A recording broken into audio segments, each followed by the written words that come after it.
हाय दोस्तों, मैं हूं ड्रैगन एमवी और आज की वीडियो बहुत ही डिफरेंस होने वाली है। तो आज हम बात करेंगे कि क्या Gold D Roger One Piece का सबसे स्ट्रॉन्गेस्ट कैरेक्टर है। वीडियो स्टार्ट करने से पहले मैं ये बता दूं कि ये सिर्फ मेरा ओपिनियन है। अगर गलती से कोई भी पॉइंट मिस हो जाता है तो प्लीज़ माफ़ कर देना। बढ़ते हैं वीडियो की तरफ। तो हमें लगता है कि Gold D Roger One Piece का सबसे स्ट्रॉन्गेस्ट कैरेक्टर है, बट हमें कभी भी डायरेक्टली बताया नहीं गया कि Gold D Roger One Piece का सबसे स्ट्रॉन्गेस्ट कैरेक्टर है, क्योंकि हमें सीरीज के कुछ शुरू में ही दिखा दिया गया था कि दुनिया के सबसे बड़े pirate, king of the pirate का एग्जीक्यूशन हो जा रहा है और वो बोल रहा है कि वन पीस तुम्हारा है, तुम उसे ढूंढ के अपने पास रख सकते हो।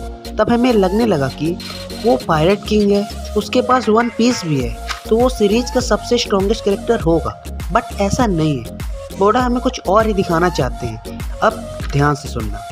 हमें सीरीज में थोड़ा आगे बताया गया कि white beard strongest man in the world है, और मरीन फोर्ड के बाद पंख हजार्ड में लॉ ने हमें बताया कि Kaido strongest creature in the world है।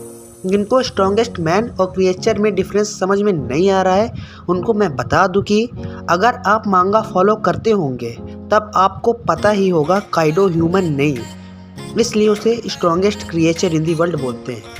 तो ओडा ने हमें ये नहीं बताया कि गोल्ड डी रोजर सबसे स्ट्रॉन्गेस्ट कैरेक्टर है, बट व्हाइट बियर्ड और काइडो को स्ट्रॉन्गेस्ट मैन और क्रिएचर बताया है।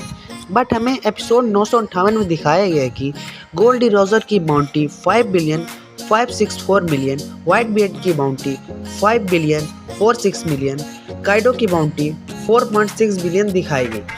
हमें ये लगने लगा कि गोल्ड डी रोजर की बाउंटी सबसे ज़्यादा है तो वह सबसे स्ट्रॉन्गेस्ट कैरेक्टर होगा। व्हाइट बियर्ड की बाउंटी सेकंड हाईएस्ट है तो वो सेकंड स्ट्रॉन्गेस्ट कैरेक्टर होगा। काइडो की बाउंटी थर्ड हाईएस्ट है तो वो थर्ड सबसे स्ट्रॉन्गेस्ट कैरेक्टर होगा। और हमें 965 एपिसोड में रोजर और व्हाइट बियर्ड की फाइट दिखाई गई जो ड्रॉ हो गई। हमें ये लगने लगा कि व्हाइट बियर्ड रोजर को नहीं हरा सकता, इसका मतलब रोजर ही सीरीज का सबसे स्ट्रॉन्गेस्ट कैरेक्टर है और व्हाइट बियर्ड को बस टाइटल दे दिया गया है strongest man in the world का। बट ऐसा नहीं है। इसे समझने के लिए हमें थोड़ा पीछे जाना होगा।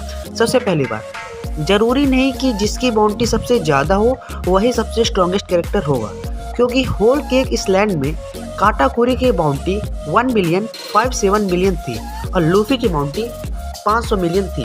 बट काटाकुरी की फाइट के बाद लूफी की बाउंटी 1.5 बिलियन हो गई। अब तुम लोग कहोगे कि लूफी काटाकुरी से फाइट करने के बाद काटाकुरी से स्ट्रांग हो गया था, इसलिए लूफी की बाउंटी काटाकुरी से ज़्यादा हो गई। तो तुम्हें ये नहीं लगता कि काटाकुरी चाहता तो थोड़ी देर और फाइट कर सकता था? लूफी की हालत देखी थी तुम लोगों ने, मरने की हालत में पहुंच गया था। बट काटाकुरी लास्ट में लूफी से बोला भी था तुम जा सकते हो, फिर वो बेहोश हुआ था। तो वो चाहता तो थोड़ी देर और फाइट कर सकता था। बट अगर हम ये मान भी लें तो तुम्हें याद होगा ड्रेस रोजा आर के बाद जोरो की बाउंटी 320 मिलियन बैरी थी और सांजी की बाउंटी 177 बैरी थी। बट होल केक इसलैंड के बाद सांजी की बाउंटी 320 मिलियन हो जाती है। तो क्या सांजी जोरो से स्ट्रांग होगा? नहीं ना। अब चलते हैं दूसरे टॉपिक पर।